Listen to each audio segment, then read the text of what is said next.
அன்பியும் YouTube இல்லந்தோறும் இறைசாட்சி, உள்ளந்தோறும் மகிழ்ச்சி.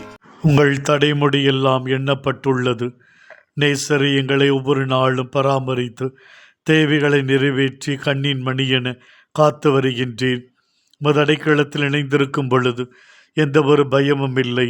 துன்பங்கள், நெருக்கடிகள், புறக்கணிப்பு, தனிமைப்படுத்தப்படுதல், நோய் நொடிகள் தொடர்கதையாக வரலாம்.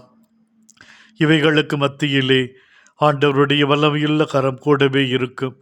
யோசேப்பு தன் சொந்த இரத்த உறவுகளாலே சாகடிக்கப்பட வேண்டிய சூழல், பாழும் கிணறு, கடவுளின் பராமரிப்பு, அதிலிருந்து தப்பி இஸ்ராமேலுக்கு அடிமை, அதிலிருந்து புத்திபார் அரண்மனை, சிறைவாசம், அதிலிருந்து மீண்டு பார்வோனுக்கு அடுத்த நிலை, ஒவ்வொரு நிகழ்விலும் கடவுளையுடைய கரம் அவரை பராமரித்து பாதுகாத்து வழி நடத்தியது, துணையாயிருந்தது.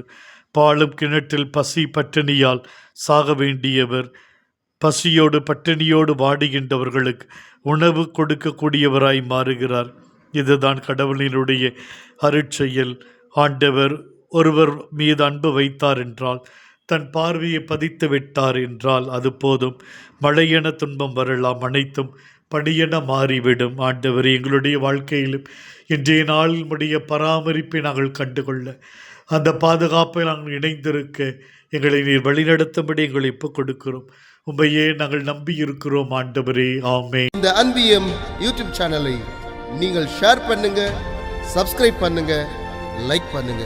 Wish you all the best.